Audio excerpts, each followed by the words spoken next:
우리가 이 땅을 살아가면서 믿음을 가진 사람들은 가지고 있는 목표가 세상과는 다릅니다. 세상은 내가 잘난 거, 내가 능력이 좋은 거, 돈을 많이 버는 거, 내가 예쁜 거, 내가 똑똑한 거, 이러한 것을 드러내려고 합니다. 하지만 예수 그리스도를 믿는 우리는 삶의 이유와 방향이 무엇입니까? 하나님의 거룩을 드러내는 것에 있습니다.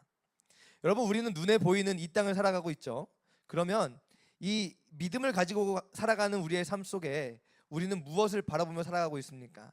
눈에 보이는 이 땅만 바라보며 살아가고 있나요? 그렇지 않습니다.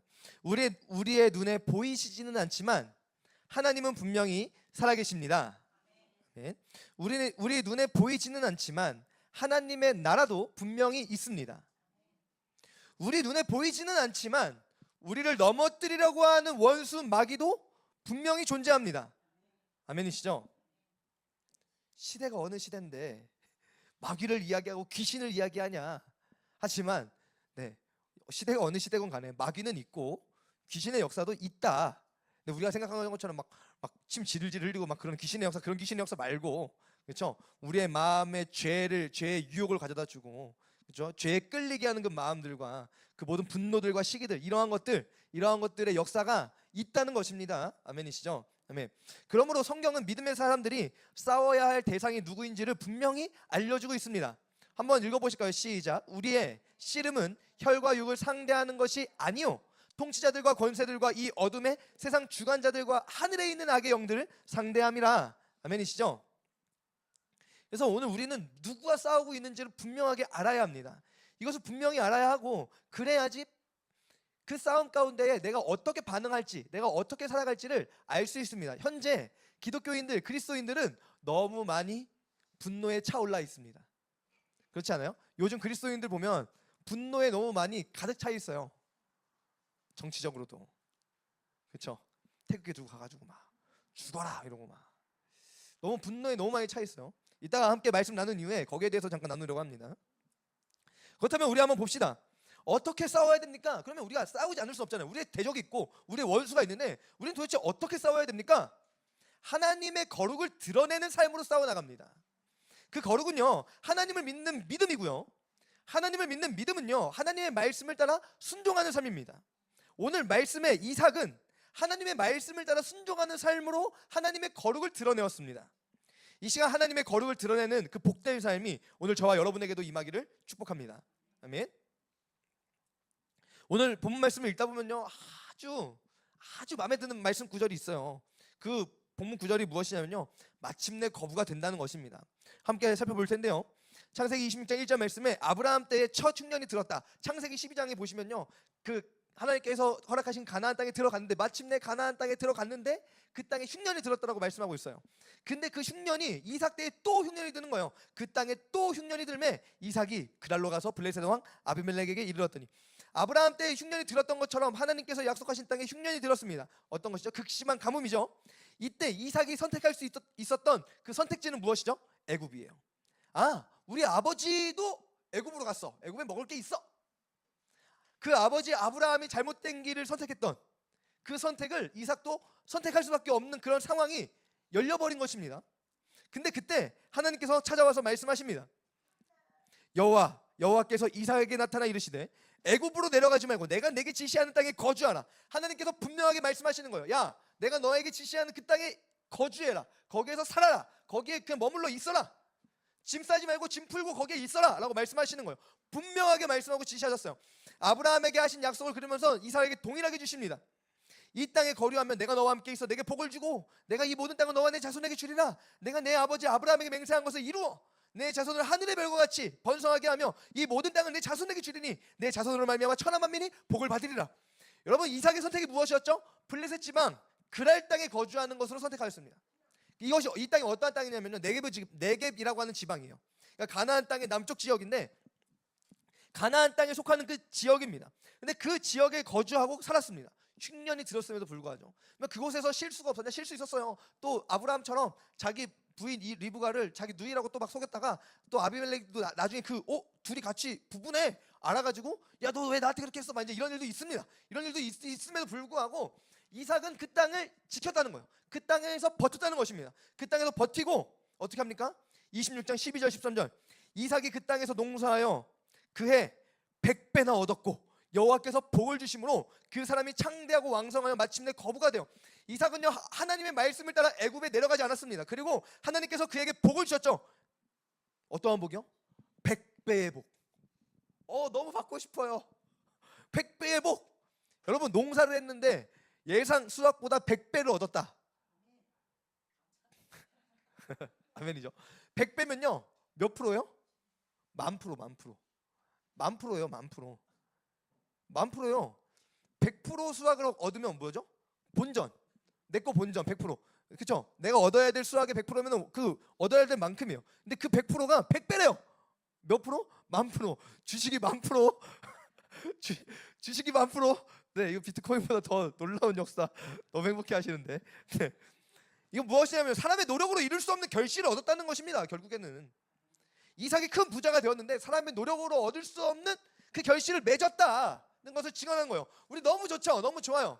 그런데 우리가 여기에 딱 꽂혀 있으면 무엇인가 바라보지 못하는 것이 있습니다. 그런데 먼저 살펴봐야 될 것, 이 100배의 축복을 받는 그 과정 가운데에 이삭이 어떠한 싸움을 싸웠는지를 봐야 됩니다. 어떠한 싸움을 싸웠습니까?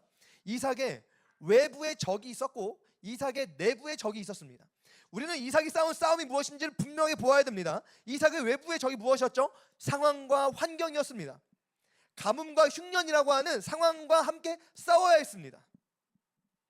이 외부의 적과 싸우라는 하나님의 말씀은 이삭의 내부의 적과 싸우게 마주했다는 사실입니다.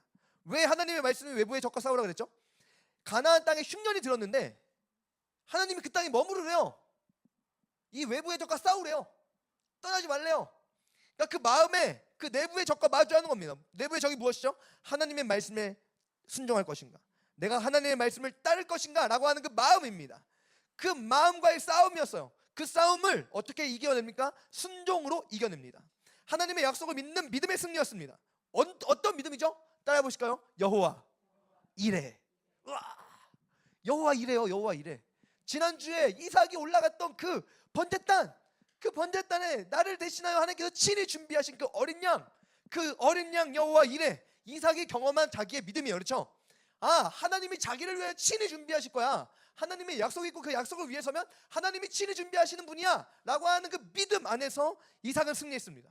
흉년, 그런데 하나님이 약속하셨어. 하나님이 준비하실 거야. 여호와 이레. 이 믿음으로 승리했다는 것입니다. 아멘이시죠? 우리는 이 본문을 통해서 이삭이 마침내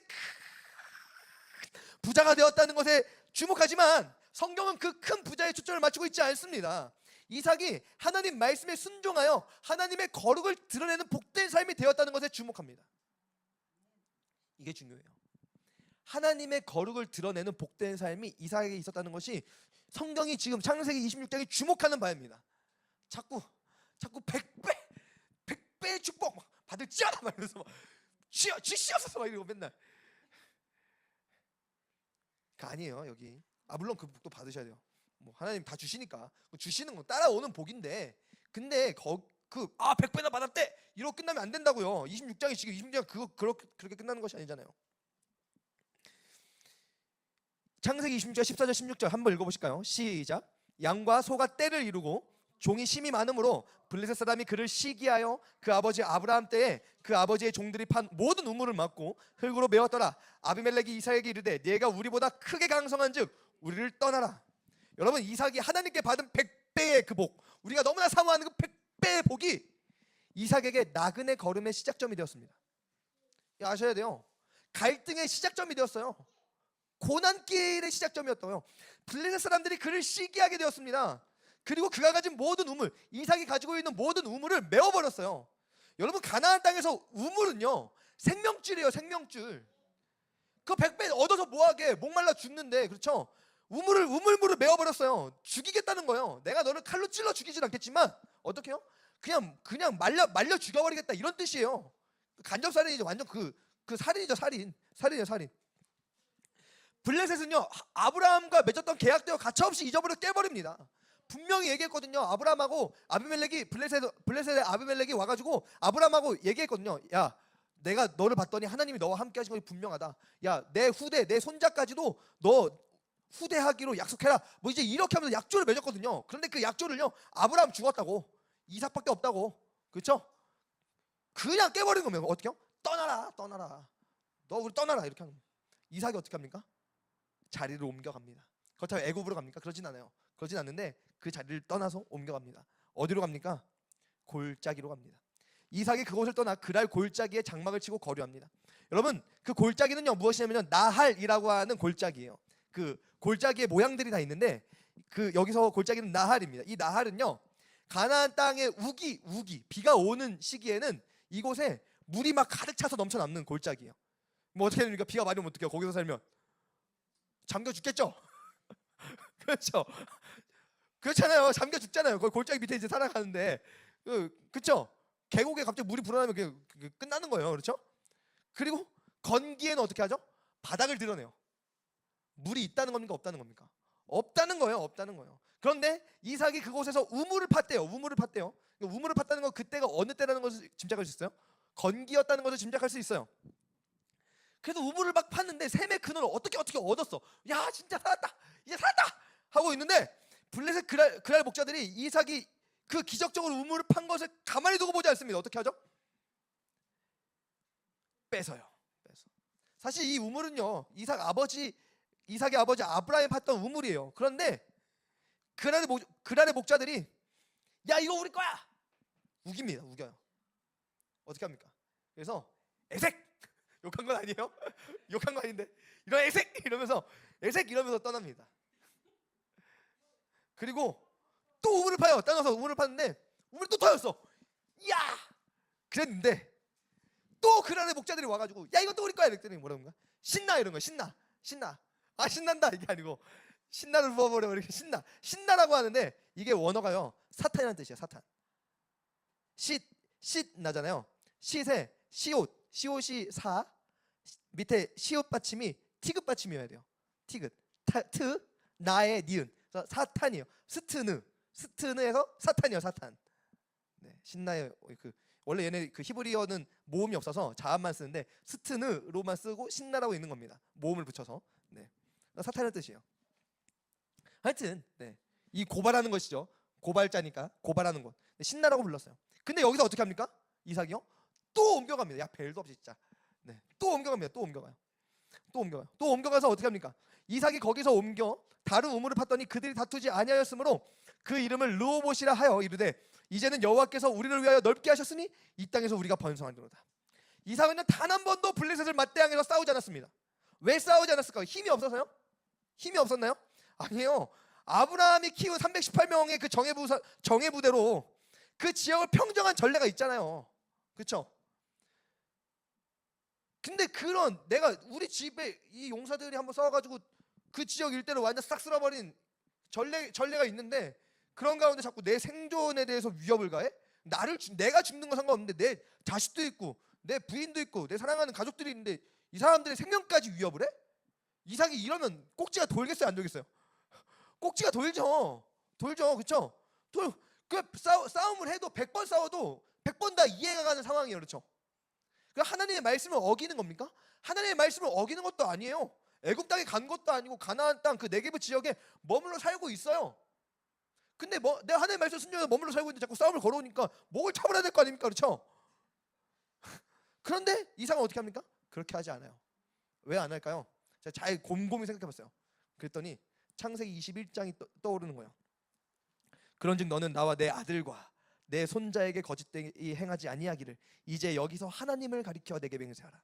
내가 내게 후대한 대로 너도 나와 내가 머무는 이 땅에 행할 것이니라. 아브라함이 이르되 내가 맹세하리라 하고, 그 아비멜렉과 아브람과의 그 맹세, 하나님의 백성이 하나님의 백성 아닌 이방인과의 했던 그 계약 가운데에서 이방인은 그 약속을 가차없이 깨버렸지만 그럼에도 불구하고 하나님의 거룩을 드러내야 하는 사명을 가지고 있는 아브라함과 아브라함의 그 씨는 어떻게 살아갑니까? 그 약속을 지키며 살아간다는 거예요.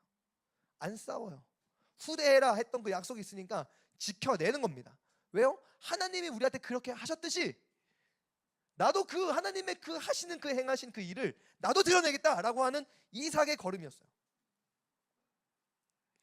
여호와 이레의 그 하나님을 믿으며 하나님의 거룩을 드러내는 삶을 살아갑니다. 외부의 적들을 상대하면서 내부의 적과의 싸움을 싸우고 있는 거예요. 외부의 적이었던 흉년 앞에서 하나님의 말씀에 순종하는 그 내부의 적의 그 승리, 그날의 목자들과 블레셋 사람과의 그 외부의 적들을 상대하면서 내부의 적과의 싸움, 하나님의 이름으로 저들과 약속했던 그 약속을 지킬 것인가 말 것인가 라고 하는 그 싸움을 싸웁니다. 그리고 그 싸움에서 승리합니다. 믿음으로 승리합니다. 여호와 이레의 하나님을 믿는 믿음으로 승리합니다. 그 승리하면서 맺어낸 열매가 무엇이죠? 온유함입니다. 온유함이에요. 이삭이 그 온유함으로 이 승리의 열매를 맺어내고, 그 승리의 열매를 맺어낸 이후에 이삭이 어디로 갑니까? 이삭이 거기서부터 브엘세바로 올라갔더니, 여러분, 온유함으로 그 싸움의 걸음을 걸어서 그 나그네 길의 종착지가 어디였냐면요, 브엘세바입니다. 그럼 브엘세바가요 어디냐면요, 하나님께서 아브라함에게 나타나셔서요, 네가 사랑하는 독자 이삭을 데리고 모리아산에 가서 번제로 바쳐라 라고 말씀하시던 그곳이 브엘세바였어요. 그리고 그곳에서 블레셋 아비멜렉과 이삭은요 다시 평화의 조약을 맺습니다. 아비멜렉이 와서요, 당신 다시 한번 당신 아버지랑 했던 그 계약 당신하고 다시 맺어야 되겠어 라고 그 열매를 맺어버립니다. 하나님의 거룩을 드러낸다는 것 무엇입니까? 온유예요. 온유. 여러분, 온유한 자는 복이 있습니다. 믿으십니까? 시편 37편 7절에서 11절입니다. 우리 여기 보이시나요? 안 보이시면 성경책을 찾아보시고. 네, 시편 37편 7절에서 11절 천천히 한번 읽어봅니다. 시작. 여호와 앞에 잠잠하고 참고 기다리라. 자기 길이 형통하며 악한 꾀를 이루는 자 때문에 불평하지 말지어다. 분을 그치고 노를 버리며 불평하지 말라. 오히려 악을 만들 뿐이라. 진실로 악을 행하는 자들은 끊어질 것이나 여호와를 소망하는 자들은 땅을 차지하리로다. 잠시 후에는 악인이 없어지리니 내가 그곳을 자세히 살필지라도 없으리로다. 그러나 온유한 자들은 땅을 차지하며 풍성한 화평으로 즐거워하리로다. 아멘. 온유함은 무엇입니까? 하나님을 소망하는 것입니다. 외부의 적이 아무리 공격해 올지라도 분노로 맞서 대항하지 않습니다. 왜냐하면 여호와 이레 하나님을 소망하기 때문입니다. 아멘. 이 이삭은 온유함의 열매를 맺어서 르호봇이라고 하는 넓은 곳, 하나님께서 넓게 하시는 그곳을 얻게 되었고, 하나님의 그 약속이 있는 그 브엘세바에 도착했으며, 그곳에서 자신의 대적, 자신의 원수가 무릎을 꿇는 것을 보았습니다. 자세히 보아도 이제 원수가 없어요. 왜요? 원수 되었던 자가 친구가 되었고, 원수가 되었던 그 블레셋 아비멜렉이 친구가 되었어요. 그렇죠? 그리고 눈에 보이지 않는 원수는 떠나갔습니다. 예수님께서는 이것을 진정 복이라고 말씀하고 계세요. 온유한 자는 복이 있나니 그들이 땅을 기업으로 받을 것이며, 마태복음 5장 5절입니다. 온유한 자가 복이 있다? 진정 예수 그리스도와 함께하는 삶을 누린다는 것입니다. 왜요? 수고하고 무거운 짐진 자들아 다 내게로 오라. 나는 마음이 어때요? 온유하고 겸손하니 나의 멍에를 베고 내게 배우라. 그리하면 너희 마음이 쉼을 얻으리니. 예수님께서 참 온유함이 되시기 때문입니다. 아멘. 여러분, 온유함의 절정은요 어디에 있습니까? 항상 깔때기는 십자가예요. 아멘이시죠? 우리의 믿음 항상 깔때기 그 절정은 십자가예요. 읽는 성경 구절은 이것이니 일러스되 그가 도살자에게로 가는 양과 같이 끌려갔고 털 깎는 자 앞에 있는 어린 양이 조용함과 같이 그의 입을 열지 아니하였도다. 그가 굴욕을 당했을 때 공정한 재판도 받지 못하였으니 누가 그의 세대를 말하리요. 그의 생명이 땅에서 빼앗김이로다 하였거늘. 예수님께서 십자가에서 이 온유함의 극치를 보여주셨습니다. 사람들은요 거짓 증언이었어요. 거짓 증언. 나중에 그 예수님 그 십자가에 대한 그 시리즈도 설교를 할 건데, 거짓 증언이었습니다. 예수님 했던 말 그대로도 아니었고 또 말도 안 맞았어요. 두 증인 이상이 같은 말을 해야 되는데 말도 안 맞았어요. 그런데 예수님을 고발했고, 그 고발함과 동시에 멸시와 채찍을 응수했고 급기야 십자가에 죽게 하였습니다. 그런데 예수님은 그들에게 힘으로 대항하지 않으셨어요. 그렇죠? 칼을 들고 있는 베드로에게는 뭐라고 말씀하십니까? 너의 그 칼을 거두라 라고 말씀하고 계셨고, 예수님께서 천사의 큰 군대를 명령하실 수도 있으셨지만 말씀 한마디, 내가 그니라, 이 말씀 한마디에 다나가 떨어졌는데, 온 세상을 말씀 한마디로 평정하실 수도 있는 분이셨지만 예수님은 하나님의 약속과 하나님의 말씀, 하나님의 그 구원의 그 뜻을 성취하심 그 가운데에서 온유함을 보여주셨습니다. 아멘. 그 온유함을 보여주신 그 십자가를 통해서 예수님의 그 온유함이 어떠한 열매를 맺습니까? 사도행전이요. 사도행전 2장, 창세기 아니고. 네. 함께 읽어봅니다. 시작. 그런즉 이스라엘 온 집은 확실히 알지니 너희가 십자가에 못 박은 이 예수를 하나님이 주와 그리스도가 되게 하셨느니라 하니라. 그들이 이 말을 듣고 마음에 찔려 베드로와 다른 사도들에게 물어 이르되 형제들아 우리가 어찌할꼬. 사도행전 2장 36절 37절입니다. 지금 이 복음의 말씀을 듣고 마음에 찔려하는 사람들이 딱 50일 전에 이 말 하기 52일, 53일 전에 무슨 짓을 하던 사람들입니까? 예수를 십자가에 못 박으라 외치던 자들이요. 이날이 오순절 날이었거든요. 오순절 날 성령이 임해서 베드로가 설교한 걸 듣고 나서 이 말을 한 거예요. 오순절이었으니까 예수님이 부활하시고 40일 뒤에 승천하셨고 열흘 뒤에 오순절 날 성령이 임하셨으니까 부활하신 지가 50일 되던 날이에요. 십자가에 못 박히신 게 그러면 52일, 53일 전이잖아요. 그러면 이 사람들이 53일 전에 뭐 했어요? 예수를 십자가에 못 박으라 외쳤어요. 원수였다고요. 예수님께 원수였다고요. 근데 예수님 십자가의 그 복음이 그들로 하고 어떻게 합니까? 예수님의 그 온유함이 어떠한 열매를 맺어냅니까? 그 원수된 자들이 예수 그리스도 앞에서 회개하는 역사가 나타났다는 사실입니다. 아멘이시죠? 아멘. 그러므로 우리는 기억해야 돼요. 무릇 그리스도 예수 안에서 경건하게 하나님의 거룩을 드러내면서 살고자 하는 자는 무엇을 받습니까? 박해를 받습니다. 우리는요 세상의 논리로 싸우지 않습니다. 분노로 싸우지 않아요. 세상과 어떻게 싸웁니까? 온유함으로 싸웁니다. 너 이렇게까지 해도 너 온유함으로 싸울 수 있어? 하나님을 소망할 수 있어? 가뭄인데 애굽으로 가야지. 야 쟤네가 먼저 약속을 깬 거야. 야 우물을 뺏어가는 거는 뭐 다 죽으란 소리 아니야. 야 이 정도면 붙어봐도 돼. 하나님도 이해하셔. 이러한 소리 가운데에서 분노로 싸우지 않고 무엇으로 싸웁니까? 온유함으로 싸웁니다. 여호와 이레 하나님이 자기를 위하여 친히 준비하신다는 그 믿음입니다. 우리의 씨름은요 외부의 적이 아니라 내부의 적입니다. 악의 영들을 상대하는 것입니다. 나를 충동시키는 그 마음과의 싸움입니다. 오늘 우리 아름다운 이야기교회 성도들은 이 온유함을 꼭 기억하게 되시기를 축복합니다. 저는요 성경을 따라 동성애 명확하게 동성간 성행위는 죄라고 고백합니다. 이건 죄예요. 그리고 이것을 이것을 이제 허락하는 그것들을 이제 품어 안는 이러한 것들이 얼마나 위험한지도 저는 인지하고 있습니다.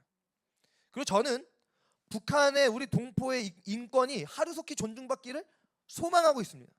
이 시간에도 그들의 인권이 유린당한다는 그 현실을 생각하면 속에서 막 불이 나고 분노가 막 올라와요. 그런데요 이런 것들을 이야기할 때요 분노로 맞대항해서는 안 됩니다. 왜냐하면요 이 분노가 담긴 주장은요 그 열매가 아름답지 못하기 때문이에요. 박해받는 경건을 기억하셔야 됩니다. 하나님을 소망하셔야 되고요. 이삭이 받은 100배의 축복이 아니라 그 박해 가운데에 온유함으로 승리했던 이삭의 그 걸음, 그것을 우리는 주목하고 그 안에서 하나님께서 주시는 그 르호복과 부엘세바의 그 놀라운 복을 바라보아야 한다는 사실입니다. 아멘이시죠? 아멘. 제가 지금 이렇게 얘기했던 내용들을 보시면 저는 정치적으로 어떠한 사람입니까? 보수 성향이 굉장히 강한 사람이에요. 그런데 저는 보수인 사람들을 만나잖아요. 그럼 그 사람들은 저보고 보수라고 말하지 않아요. 이제는요. 그럼 또 진보인 사람들을 만나잖아요. 그럼 또 저는 또 그 사람들하고 또 달라요. 이상한 사람이에요. 저는 좀. 모든 정책들은 보수성이 저는 강합니다. 저는 개인적으로 그게 강해요. 왜냐면 성경을 따라 이런 부분들을 너무나 용인하고 있기 때문에 저는 거기에 동의할 수 없어요. 그런데 기독교인들이 요즘에 많이 화가 나 있습니다. 엄청나게 분노에 쌓여져 있어요. 그래서 이러한 성경적인 근거들을 뭐 얘기하는데 저는 거기에 많이 동의합니다. 많이 동의해요. 그런 정책들에 대해서 동성애 반대해야 되고 차별금지법 안에 독소 조항이 있고 저는 그런 것들에 많이 동의합니다. 맞아요. 나는 그거 인정해요. 그런데 그것들에 대해서 어떻게 반응하느냐가 더 중요해요. 이삭이 쟤네가 먼저 저렇게 악한 것으로 다가오니까 우리도 분노로 대항해야 돼요 라고 해서 칼을 들었으면요 아름다운 열매는 없습니다. 제가 20대 때요 커밍아웃 하는 거예요. 제가 20살 때 누구를 쫓아다녔냐면 광화문에 태극기 흔드는 그 전 땡땡 그분 있죠? 알아요? 누군지 알아요? 광화문에 태극기 흔들면서 전 땡땡 목사님 있어요. 네, 제가 거기 엄청 쫓아다녔어요. 정신 미쳐가지고. 그래서 그때 내 거 페이스북 보면요, 그때가 2005년, 2006년 이제 그때부터 쭉이거든요. 그때 이제 이것 때문에 그 보수 성향이 굉장히 강해졌는데 그것을 어떻게 표출하냐면요, 분노로 표출해요. 분노로 표출해서 그 반대 의견을 가지고 있는 사람들이 내 주변에 있잖아요. 그 사람들한테 막 글을 올릴 때 내 감정이 담겨서 올라가는 거예요. 그러니까 이 사람들한테 이게 설득력이 있느냐? 전혀 없어요. 전혀 없어요. 왜요? 내 분노가 담겼거든. 거기에 내 분노가 담겼거든요. 싸우자고 달려드는 거거든요. 여기에는 열매가 아름답지 않습니다. 진짜로. 그걸 경험했어요. 저는 봤어요. 없어요. 거기에는요. 그거 아니에요. 그러니까 왜 그렇게 난리가 났는지 알겠어. 왜 그렇게 막 세이브 코리아 이래가 나가도 막 기도회 하고 알겠다고요. 알겠는데 그 안에 뭐가 있어? 분노로 가득 찼어. 분노로 가득 차서 너랑 싸우겠다는 겁니다. 이삭의 걸음은요, 싸우겠다는 게 아니었어요. 뺏으면요, 알겠어. 그래도 그건 옳지 않아? 하고 다른 데 가는 겁니다. 다시 우물 파는 거예요. 이게 뭐냐면요, 그럼에도 불구하고 나는 거룩한 길을 걸어가겠어. 이 걸어가는 삶으로써 거룩을 드러내고 그렇게 이들과 싸워서 이들이 무릎 꿇는 것을 보여주어야 되는 것이 기독교예요. 그런 분노로 싸우는 정치는 정치인들한테 맡기고, 우리는 어떻게 해요? 성경에 입각한 그 말들을 우리는요, 막 그리스도께서 걸어가신 걸음으로 살아내야 됩니다. 그런데 그것이 없어졌어요. 없어졌어. 근데 이거는요, 저는 보수 성향이었으니까 보수에다가 빗대서 말했지만, 만약에 진보의 성향이 있으신 분들은 진보의 성향 안에서 그런 것이 있지 않나요? 야, 저것들 아주 그냥 싹 다 그냥 다 잡아 쳐놔야 돼, 막 이거 다 그냥 목을 쳐버려라, 막 야, 이러면 답이 안 나오는 겁니다. 특별히 믿음 안에서는 답이 안 나오는 거예요. 우리가 그러면 목사님은 분노 없어요? 저도 분노 있어요. 저도요, 지금 이 작금의 현실을 보면요, 속에서는요 막 부글부글 끓어올라요. 막 이만큼씩 막 꼭지가 물론 많이 막 있어요. 막 왜 없겠어? 있는데 이 내부의 적과 계속 싸워야 되는 거죠. 댓글 쓸려다가도 막 썼다가 막 댓글 막 썼다가 막 지우고 막. 진짜로 나 굉장히 보수성 엄청 강한 사람이거든요. 꼴통 보수예요, 꼴통 보수. 근데 썼다가도 막 지우고, 제 안에서의 싸움이라고. 이거 엄청 싸우고 있다고요. 싸워. 그리고 설득해 나가는 삶을 살아야 돼요. 우리는 설득해 나가는 삶을 살아야 돼요. 그거 아니에요. 이게 맞아요. 이렇게 가면요, 이거 너무 이런 거예요. 논리적으로 차근차근 말하되 분노의 감정이 아니라 안타까운 마음으로 설득해 나가는 그 걸음을 걸어야 되는데, 기독교인은 아무도 그렇게 하지 않는다. 이찬성 목사님 지난주에 설교 잘하셨더만. 잘하셨는데 그거 설교 한번 했다고 다 진보에서도 그렇고 보수에서도 그렇고 다 달려들었어. 이찬성 목사님 설교 한번 판단을 유보하시고 조금 기다리시면서 보십시오 이랬더니, 보수에서도 뭘 기다리냐고, 진보에서도 지금 그거 개엄 그거 무조건 잘못된 건데 이렇게 네, 이걸 보고 야, 진짜 인찬성 목사님 진짜 대단하시다라고 생각했어. 보고 배우세요. 이찬성 목사님 보고 배우세요. 그건 진짜 보고 배워야 돼요. 네, 무릇 경건하게 살고 예수 안에서 경건하게 살고자 하는 자는 무엇을 받아요? 박해를 받아요. 박해를 받는 그 자리, 여기에서도 환영받지 못하고 저기에도 환영받지 못하는 그 자리에 내가 있다. 하나님께서 기뻐하시는 자리에 있는 겁니다. 지금 완전히 확인할 수 있어요. 이찬성 목사님도 그렇게 해서 확 맞았으니까 확인할 수 있어요. 뭐 보수라고 뭐 웃기지 말라 그래요. 그 하나님 뜻대로 하는 거 아니에요. 왜요? 분노에 휩싸여서 싸우고 있잖아요. 아니에요. 여러분, 우리가 돈이 없지, 우리가 권력이 없지, 우리가 믿음이 없습니까? 이 시간 마음이 온유하고 겸손하신 그리스도께로 나아갑시다. 우리 주님께서 그 온유함의 십자가로 자신에게 침뱉고 욕하고 십자가에 못 박으라 외치던 그들을 어떻게 합니까? 회개케 하는 그 자리로 이끄셨습니다. 아멘이시죠? 아멘. 기도하겠습니다.